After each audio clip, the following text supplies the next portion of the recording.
Hello there, welcome back to my channel. Today I want to talk about 5 reasons why I know narcissism is a spiritual problem.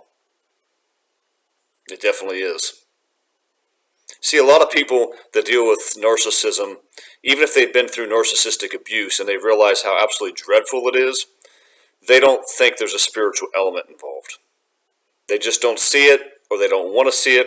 They want to chalk it up to a purely mental disorder, bad childhood, trauma, these sorts of things. They've got a brain impairment of some sort, lack of gray matter in different parts of the brain.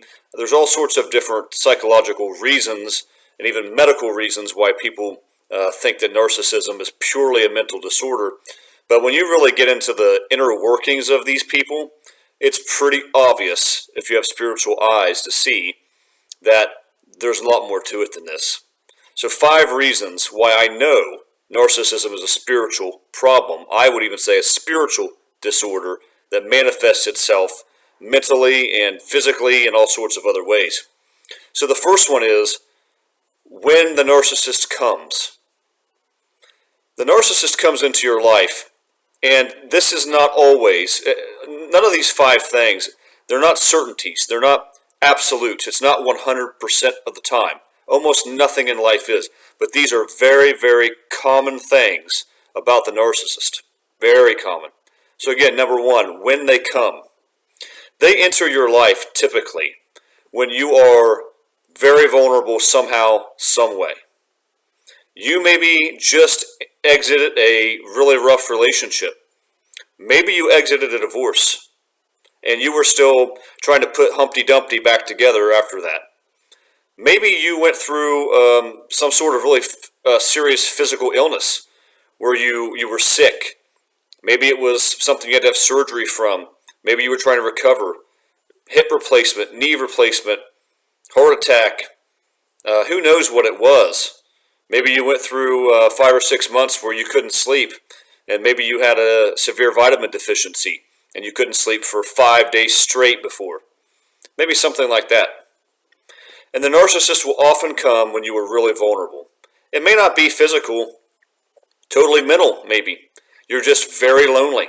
You're what is called a codependent, where you gotta have somebody in your life. You can't be alone. It's not the same as being a narcissist, but being a codependent can be a terrible thing. You can be a real drain on everyone around you, to say the least, if you can't be good by yourself. You see, the real measure and test, and I'm getting off the tracks a little bit, but the real measure and test, I think, for anybody, and I speak from experience, if you can be alone or single and be good, absolutely good, stand up on your own 2 feet, comfortable, have joy in your life, where you don't need to have somebody else. It's not to say that you don't want to, if it's the right person, but you don't have to have that. And that especially comes by knowing the Lord. You can have that. But it takes time, even for some people who know the Lord. If you've been married a long time and suddenly you're not, it's tough. Maybe if you just moved out for the first time from living with your parents and you're all alone, it's tough. But the narcissist knows when people are vulnerable. In the Bible, when Satan tempted Jesus, he goes through his 3 temptations, and I've talked about this in other videos. And at the end of it, it says that Satan left Jesus for what? A more opportune time. The narcissist does it too. They prey on you when you're vulnerable. And somehow, and here's the key, this is why it's spiritual. How do they know that? Well, yeah, they're great observers in a lot of ways. They study you. They look you up on social media. They do a lot of feeling you out when they get to know you, and they can size people up really, really quickly. So they're master con artists. But they also know, because there's a spiritual antenna that goes off with the narcissist, where the demons in control of them put them on alert and say, there's a vulnerable person. Or, if it's not vulnerability, there is a person of the light who is really needing to be knocked down a peg. The devil does not want people of the light running around in this world. He hates it. He's always in pursuit of people in the light. So the narcissist knows who to go after. really super vulnerable people or people who have a lot going on in their lives, a lot good, and are people of the light. And sometimes you can be both. I've been there. At one point in time, I was both at the same time, and voila, that's when the narcissist came. Spiritual antenna that goes off. How about number 2? When they go. So when they leave you, it's the same thing. But they will leave you typically a lot of times when you are really sick and really weak, or you have nothing more to offer them anymore, or you're pulling away. And I'll tell you what, they know when you're pulling away. I have experienced this, and so many people I've talked to say the same thing. The narcissist just knows when you're pulling away from them and you're losing interest, or most importantly, you're figuring them out. The narcissist has several fears, and one of the biggest fear, I think, is probably being alone. They can't be alone. They're way worse than codependents in the sense that there's no way they're going to spend a split second of their lives alone without somebody. They can't do it. That is the great kryptonite for the narcissist, which is also why I maintain that every one of these things will cheat and triangulate you with other people and talk to other people behind your back and have relationships that they'll likely end up leaving you for. They all do that if they can do that. The only exception would be if they can't. Maybe they just don't have anything to offer. Maybe they're extremely unattractive, have nothing going on in their lives, and they just can't get anybody else. That does happen. Not all narcissists are great looking. Some of them are, some of them aren't. But they all cheat if they can, and that's because they can't be alone. So the point is, they're going to leave you when you don't have anything to offer them. That's when they're going to do it. And they can feel this supernaturally. Again, that antenna. I can speak directly to this. When I was starting to finally have enough and pull away, it wasn't even something that I demonstrated so much to her as much as it was getting an escape plan, a plan of when I'm going to really do this. And I didn't tell her about this, nothing. She knew. She knew because she started laying it on thick, wanting to get back to having Bible studies, taking walks, doing all those things that she love bombed me with early on. She just knew. So that's a very interesting thing. They know when it's time to leave. They know when it's time to come into your life to begin with. They know when you're pulling away, even if you haven't indicated that. They just have this way of sizing you up, of feeling you out, that is completely unnatural. It's not just a normal human characteristic. Do you ever think about that with people that they call con men or con women? Why are they so good at it? Yes, they've mastered their craft, but do you ever consider there's a spiritual dynamic where they have abilities to figure things out in a way that many people do not? They have a pipeline to the dark world and the powers of darkness in the heavenly realms. So does the narcissist, because narcissists are fundamentally con artists. So number 3, they know when to come, they know when to go, and guess what? They also know when to come back, when to return. The Hoover. They call it the Hoover because it's when they enter back into your life like a vacuum cleaner, the Hoover, to suck you back up or pull you back into the relationship. They know when to do that one too, better believe it. So when might they Hoover? Tons of times, tons of different things. First of all, I want to say, oftentimes their hoovering has to do with where they're at in their lives. Are they vulnerable? Are they low on supply? Have they entered a rough patch in their lives? For most people, I'm just going to say on average, generally speaking, the narcissist will hoover when things are going poorly with the person that they left you for or were with at the end of your relationship or when you discarded them. So they're always going to go right directly on, instantaneously, immediately to somebody else, whether you have broken up with them or they have broken up with you, because they already had that person there, maybe the whole time, at least halfway through, at least at the end, that person was already there. So they're going to immediately monkey branch over to that person. So it's circumstantial to them because things will inevitably go poorly with that person and break down the same way it did with you, and before you, and before you, and before you, and before you. Endless loop, endless cycle. So it will go poorly. And then when it does, they will start to kick the tires on you again, or their other exes, or people in the past. That's why the Hoover, it might come weeks after the breakup, months, years, or decades. Yes, decades. It depends on how much that narcissist has going on in their lives, how much supply they have. If they tell you, like I may have heard, I have backups for my backups. Well, if that's true, then you might not see a Hoover for a long time. So that's generally how that works.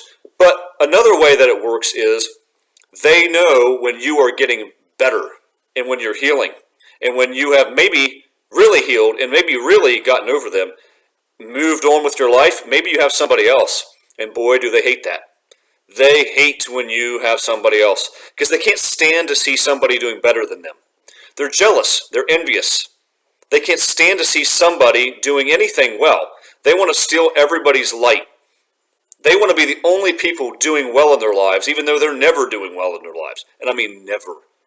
So they're so envious that the minute they see somebody having something good, or if they discarded you and you move on to better things, which everything's better than a narcissist, just about, then they're going to hate it. And they might Hoover you to come back to try to contaminate that relationship, see if you're still pliable. They want to come back and Hoover just to see if you're doing better, if you've healed, if you're still someone that can offer them something. But I want to add this. They also may never come back. I know that most people in the community say that 99% of the time they'll come back. I guess that's true. Again, it depends on how much they have going. It also depends on how prideful they are. If they are an incredibly, insanely prideful narcissist, they're not going to try you if they don't get a good feeling, because they're not going to risk being humiliated. They're not going to risk spending the effort. So I guess that gets to the point.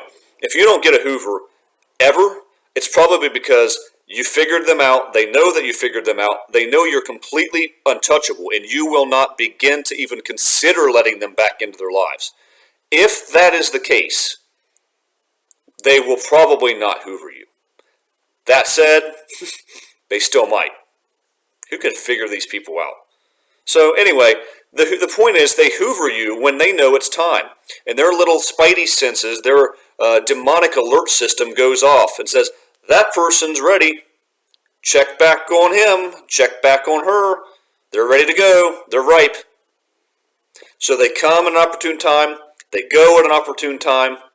They come back at an opportune time.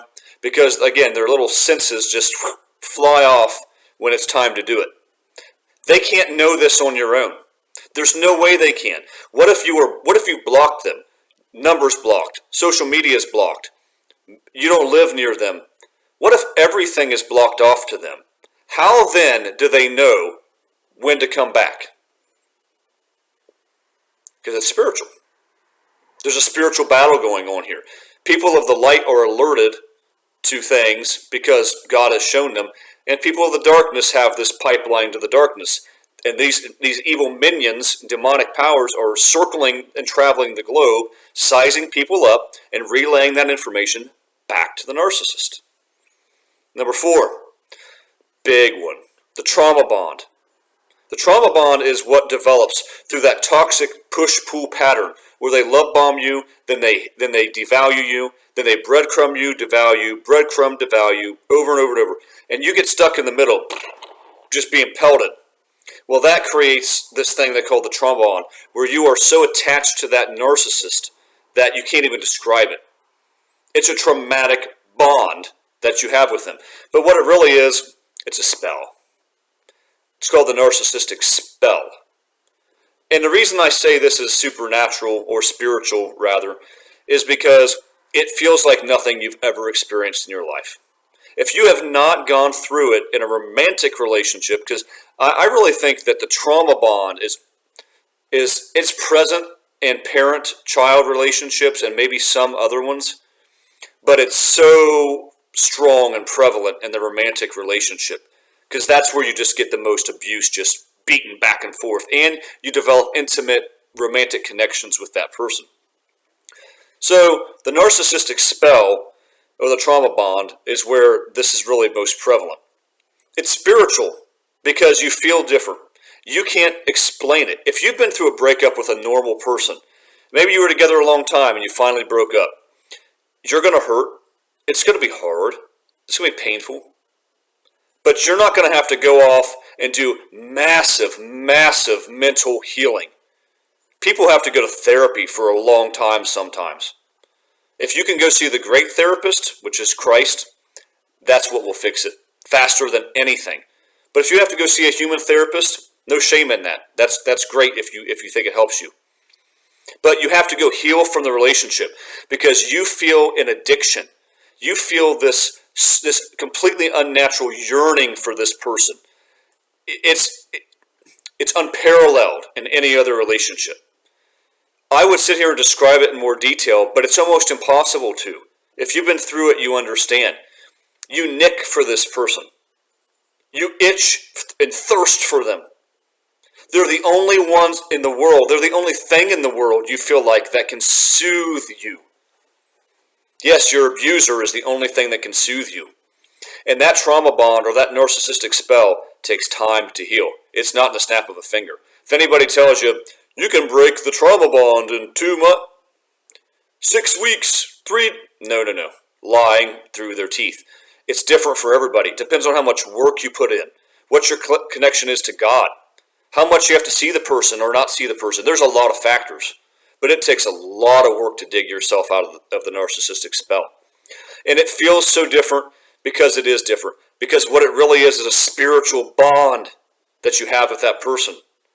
It's a spiritual connection that you create with them because they have demonic entities in their lives. And you get with the narcissist, whether you knew it or not, well, you didn't know it. You are connecting yourself to those spiritual entities, and you didn't even realize it. And so to get away from that, you have to really pull, and you've got to fight a spiritual battle.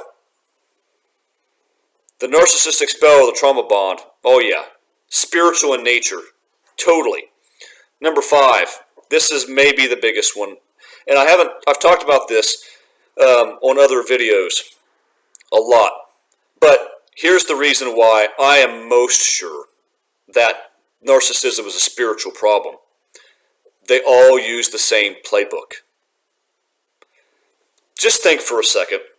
How can it be that an entire subgroup of people on this planet, independent of one another, independent of race, gender, geography, age, any variables, independent of that, they all literally behave in exactly the same ways?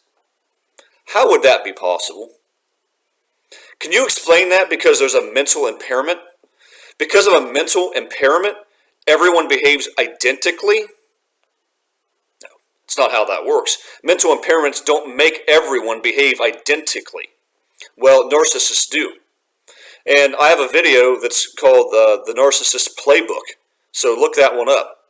It's about how they do this in depth. But basically, they'll love bomb you. All of them in some capacity. Once they have you entangled and snared, you got married, you had a child, you're engaged, you moved in, you signed contracts, whatever it is, then they know they have you. And from that point on, you have entered a roller coaster ride. Woo! It's going to do this the entire time. You're going to get pushed and pulled and devalued. But here's the little practices along the way. Constant criticism. Constant gaslighting, where they make you question everything, and they may even hide things from you to make you look for them. They are going to challenge every single thing about yourself that you think. They're going to challenge your core identity in the deepest possible ways. They're going to weaponize everything you've ever said about yourself against you at a later time. Doesn't matter what it is. They're constantly writing that down and making mental notes, because they're going to use those things against you. So the gaslighting, the silent treatment, they love, especially the covert narcissists, They love the silent treatment. That's their number one method, I think, of punishment. Because when you're truly given silent treatment for long periods of time, it breaks you down. And you are begging for mercy. It's so devastating. So, triangulation, another one. They're always going to bring other people into the mix. Exes, new people, make you jealous, make you envious, cause reactive abuse. That's another one. They'll cause reactive abuse because you get so tired of everything that you finally snap on them. And then oftentimes they will record you, or even if they don't record you, they'll go tell everybody, see, this person snapped. I've been telling you they're crazy. They'll use projection where everything that's true of them, they'll throw onto you. Everything that they do, they throw onto you. They have these patterns, and I mean it is down to the detail, the exact details. They'll even say the same things identically. They'll tell you they self-sabotage. They'll tell you that they can't regulate themselves. They'll tell you that you are the love of their lives, the twin flame, the greatest person they've ever met. Everything about you in this relationship is different. They use these same catchphrases. How do you explain it? Did they just pick this up in a book? Is there a book somewhere? Can you go to Barnes & Nobles or on Amazon and order the Narcissistic Playbook? And it has line by line, verse by verse. You do this, and when this person acts this way, respond this way. When you get to this point in the relationship, do this. No such thing exists. They just know how to do it. Why? Because they're all under the same demonic ownership. They all act exactly like Satan, their master, the chief narcissist. They all behave just like him. The characteristics of Satan, when you go down through a whole litany of things, every one of them matches up to the narcissist. Every single one of them. And they all do identical things. There's no way you can have a widespread group, which is a massive group of people on the planet at this point, huge percentage-wise. I estimate 20 to 25%. So does Dr. Romani, who's not even seeing this from a religious perspective. So do other therapists and counselors and trained people on mental disorders. They say the same thing. It's very massive. How do every one of them across the board, across the world, different colors, like I said, ethnicities, geographical locations, ages, genders, how do they all act the same way, like they run on the same program, like they were all robots built in the same factory with the same personality traits, characteristics, and then sent out into the world, and they just bumble through the world doing, now I must triangulate, now I'll gaslight, time to triangulate again, now I'll hoover. This is how they act. There's no explanation for it, except for they're programmed in that warehouse by Satan and the demonic entities that send them into the world, and then they go and help them. They go and survey people of the light and people in general, and they tell them when to come, when to go, when to hoover back. They help them put them in the trauma bond or the narcissistic spell. They give them the playbook bit by bit by bit. And at some point it becomes almost subconscious for the narcissist. They do these things like clockwork because they're so used to running on it. And that's not to say they don't intend and plot and scheme evil. They do that every day, 24/7. But a lot of their practices are just second nature. It's like breathing, closing your eyes, opening your eyes, blinking. It's natural to them because they've been steeped like a tea bag in those waters of darkness all their lives.